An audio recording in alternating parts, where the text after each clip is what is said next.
नमस्कार, मैं हूं रंजीत झा। लोकसभा चुनाव से ठीक पहले हरियाणा में सियासी उथल पुथल मचाने वाली भारतीय जनता पार्टी की सरकार के होश सुप्रीम कोर्ट ने उड़ा डाले हैं।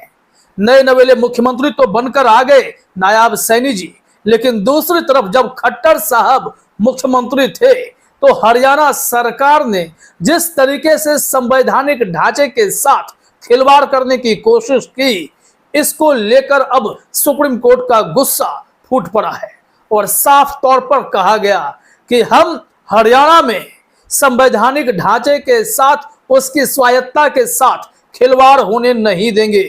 यह सरकार जो है अपने क्षेत्राधिकार का साफ उल्लंघन कर रही है। पूरा मामला बेहद दिलचस्प है और हम अभी डिटेल में आपको पूरी बातों से अवगत करा देंगे, लेकिन उससे पहले जरा ध्यान दीजिएगा कि हरियाणा हाईकोर्ट में एक याचिका आज पड़ी कि नायाब सैनी ने सांसदी से इस्तीफा दिए बगैर यहां मुख्यमंत्री पद की शपथ ले ली, जो कि संविधान के अनुच्छेद 164 उप अनुच्छेद 40 के खिलाफ है। ऐसे में यह मामला हाईकोर्ट में तूल पकड़ सकता था और बीजेपी के लिए चुनाव से ठीक पहले मुसीबतें खड़ी कर सकता था, लेकिन बीजेपी ने इससे बचने के लिए आनन फानन में बड़ा कदम उठाया और खट्टर साहब को एक निर्णय सार्वजनिक सभा में लेना पड़ गया।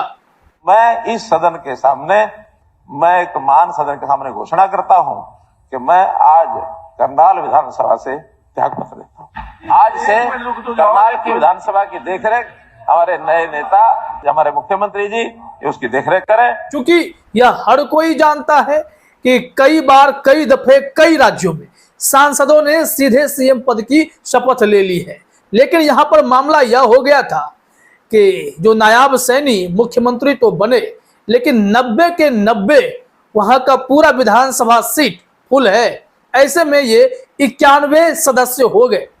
अब ऐसे में यह साफ तौर पर तो नियम कानून कहता है विधानसभा का, यह उसका उल्लंघन हो गया।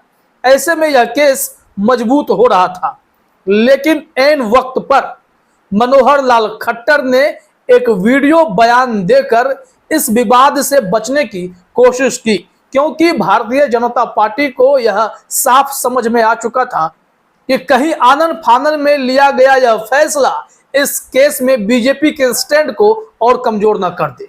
और कहते हैं कि नायाब सैनी साहब अब यहां का सब कुछ संभाल लें। एक तरीके से बैलेंस करने की कोशिश हुई है।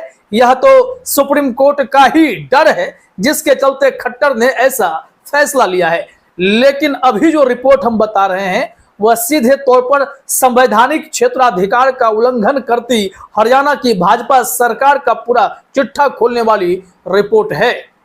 और इसमें सुप्रीम कोर्ट ने कहा है कि खट्टर साहब जब आप मुख्यमंत्री थे तो उस वक्त जिला जजों की नियुक्ति के मामले में अपने केंद्र को शामिल करके बहुत ही अनैतिक किया, संवैधानिक नियमों के खिलाफ आप चले गए। पूरी रिपोर्ट चलिए दिखाते हैं क्या हुआ है। यहां लॉ ट्रेंड की रिपोर्ट देखिए, हेडलाइन में है जजों की पदोन्नति पर केंद्र की सलाह मांगने पर सुप्रीम कोर्ट ने हरियाणा सरकार को फटकार लगाई है। रिपोर्ट क्या है चलिए देखिए जरा अपने स्क्रीन पर। कहा जा रहा है एक महत्वपूर्ण न्यायिक फैसले में सुप्रीम कोर्ट ने अतिरिक्त जिला और सत्र न्यायाधीशों की पदोन्नति पर केंद्र सरकार की राय मांगने के लिए हरियाणा सरकार को फटकार लगाई। शीर्ष अदालत ने इस बात पर प्रकाश डाला कि राज्य सरकार ने हाईकोर्ट से परे वकील की मांग करके अपने अधिकार क्षेत्र का उल्लंघन किया, जिससे स्थापित प्रोटोकॉल का उल्लंघन हुआ है। यानी कि आपको यहां अनुच्छेद 233 के हवाले से भी स्थिति को समझना होगा कि हरियाणा सरकार कैसे क्षेत्राधिकार का उल्लंघन कर बैठी है। जहां हाईकोर्ट सर्वोपरि है, वहां हरियाणा सरकार ने इसके बाहर जाकर संवैधानिक ढांचाओं को तोड़ने की कोशिश की, जिसके चलते सुप्रीम कोर्ट का गुस्सा फूट पड़ा है। इन्हें लगता है कि सरकार इनकी है तो ये किसी भी संवैधानिक संस्थाओं को तोड़ मरोड़ देंगे, हस्तक्षेप करेंगे, जैसे मर्जी होगा वैसे सिस्टम को घुमा देंगे। लेकिन इन सब को सुप्रीम कोर्ट देख रहा है, वो ये बात भूल जाते हैं। हाईकोर्ट ने सहमति में सिर हिलाते हुए बताया कि केंद्र ने नियमों में संशोधन के लिए परामर्श की आवश्यकता पर अपनी राय देने के लिए अप्रासंगिक मामले कानूनों पर भरोसा किया है। उस वक्त भी हाईकोर्ट ने कहा था, जस्टिस जीएस संधवालिया थे वहां पर, जस्टिस जीएस संधवालिया और जस्टिस हरप्रीत कौर जीवन की खंडपीठ ने सुनवाई के दौरान इस बात पर भी आश्चर्य जताया कि क्या नियुक्ति में बाधा जानबूझकर डाली गई है। कोर्ट ने पत्र में उचित भाषा का प्रयोग नहीं किए जाने को लेकर भी मुख्य सचिव की खिंचाई तक की थी और मुख्य सचिव ने चेतावनी दी थी। एक हलफनामे में हरियाणा सरकार की तरफ से मुख्य सचिव ने कहा था कि उन्होंने इस मामले पर केंद्रीय कानून मंत्रालय से कानूनी राय ली है। इस राय में कहा गया है कि यदि हरियाणा सुपीरियर न्यायिक सेवा नियमों में एचसी द्वारा एक तरफा संशोधन किया गया तो हरियाणा सरकार हाईकोर्ट की सिफारिशों को स्वीकार करने के लिए बाध्य नहीं होगी। अब ऐसे में यह विवाद जब सुप्रीम कोर्ट पहुंचा तो सुप्रीम कोर्ट ने हरियाणा सरकार की खूब क्लास लगाई और कहा कि आप संवैधानिक ढांचों के साथ खिलवाड़ नहीं कर सकते, उसे ढहाने की कोशिश भी नहीं की जा सकती है। और इस संबंध में यहाँ लॉ ट्रेंड ने लिखा है कि सुप्रीम कोर्ट ने जोर देकर कहा कि हाईकोर्ट और राज्य सरकारों के बीच मामलों को केंद्र सरकार को शामिल किए बिना आंतरिक रूप से बातचीत के माध्यम से हल किया जाना चाहिए। संवैधानिक ढांचे को बनाए रखने और न्यायपालिका की स्वायत्तता को बनाए रखने के लिए यह दृष्टिकोण आवश्यक है। अब आपको याद होगा कि जब गुजरात में राहुल गांधी की सदस्यता मानहानि केस में छीन ली गई थी एक मजिस्ट्रेट कोर्ट के द्वारा, तब वहां विवाद खड़ा हुआ था कि जिस मजिस्ट्रेट कोर्ट के जज साहब हरीश हसमुख भाई वर्मा ने राहुल गांधी के मामले में ऐसी सजा सुनाई, उनका प्रमोशन हुआ।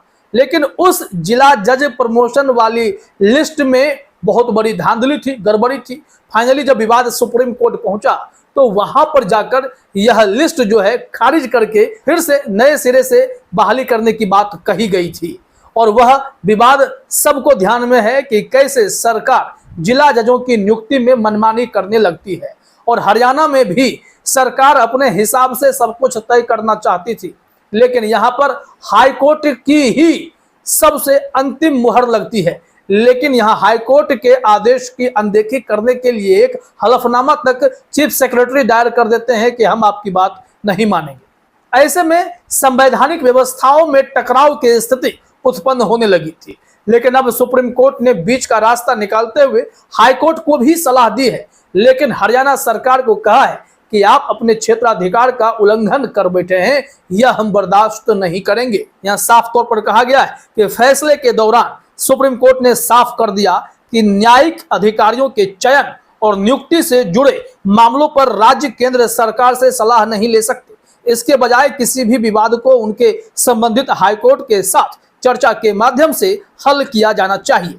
इस निर्णय का उद्देश्य न्यायिक अधिकारियों की चयन और नियुक्ति प्रक्रिया को किसी भी प्रकार के बाहरी हस्तक्षेप से बचाना है, जिससे हाईकोर्ट की स्वतंत्रता को मजबूत किया जा सके। तो देखा आपने, हाईकोर्ट के क्षेत्राधिकार का हनन करने की कोशिश हरियाणा सरकार ने की। उन्हें लगा कि दिल्ली में हमारी सरकार है, कानून मंत्रालय हमारे पास है, तो हम उनकी बातों को मानेंगे, हाईकोर्ट की नहीं सुनेंगे। क्या ऐसे देश चलेगा? क्या बीजेपी जब जैसे चाहेगी अपने मनपसंद जजों की नियुक्ति के लिए हाईकोर्ट की अनदेखी करने से भी बाज नहीं आएगी? ऐसे सरकार पर कार्रवाई होनी चाहिए या नहीं होनी चाहिए? लेकिन हाईकोर्ट ने नियमों में संशोधन किया जब उन्हें लगा कि यहाँ सरकार कुछ गलती कर रही है और इस पर कोई स्पष्ट नियम कानून नहीं है, तब उस तरीके से नियम संशोधित किए गए थे। अब सुप्रीम कोर्ट ने इस मामले में हाईकोर्ट को भी स्पष्ट किया है कि आप वैसे अचानक से कोई नियम संशोधित तो नहीं कर सकते, लेकिन जब कोई नियम मौन हो या कोई नियम नहीं बनाए गए हो तब आपके पास अधिकार है कि आप ऐसा करें। और इसी के तहत हाईकोर्ट ने यह पूरी प्रक्रिया अपनाई तो हरियाणा सरकार को मिर्ची लगी थी। यहाँ देखिए अपने स्क्रीन पर लिखा गया है कि अदालत ने पंजाब और हरियाणा हाईकोर्ट द्वारा जिला न्यायाधीशों के चयन मानदंडों में किए गए संशोधन के संबंध में हरियाणा सरकार द्वारा उठाई गई चिंताओं को भी संबोधित किया। हाईकोर्ट ने लिखित परीक्षा और साक्षात्कार के लिए अलग अलग कट ऑफ अंक पेश किए थे। सुप्रीम कोर्ट ने स्पष्ट किया कि हाईकोर्ट पूर्ण न्यायालय के प्रस्तावों के माध्यम से न्यायिक अधिकारियों के चयन और पदोन्नति के लिए मौजूदा नियमों को संशोधित या परिवर्तित नहीं कर सकता है, सिवाय उन स्थितियों के जहां कोई नियम नहीं है या मौजूदा नियम विशिष्ट पहलुओं पर चुप है। और इस तरीके के हालात को देखने के बाद ही हाईकोर्ट ने नियमों में संशोधन किया था। इस वजह से हरियाणा सरकार जो है टेंशन में आ गई कि हाईकोर्ट सरकार को कैसे आदेश दे सकती है। जब संवैधानिक संस्थाएं लाइन पर नहीं रहेंगी, जब सरकारें सही से काम नहीं करेंगी, तभी तो जुडिशरी की दखल होती है, तभी तो अदालतें बड़े फैसले लेकर इन लोगों को लाइन पर लाने की कोशिश करती हैं। अब देखिए यहाँ अब आगे सुप्रीम कोर्ट के इस डांट फटकार और बड़े निर्णय के बाद हरियाणा में मुख्यमंत्री जो नए आए हैं वो एडिशनल जजों की नियुक्ति कैसे करते हैं। हाईकोर्ट की बात मानी जाती है या सरकार अभी भी मनमानी करती रहेगी, इंतजार करना पड़ेगा। फिलहाल इस वीडियो में इतना ही। आप सभी का हमसे जुड़ने के लिए बहुत बहुत धन्यवाद।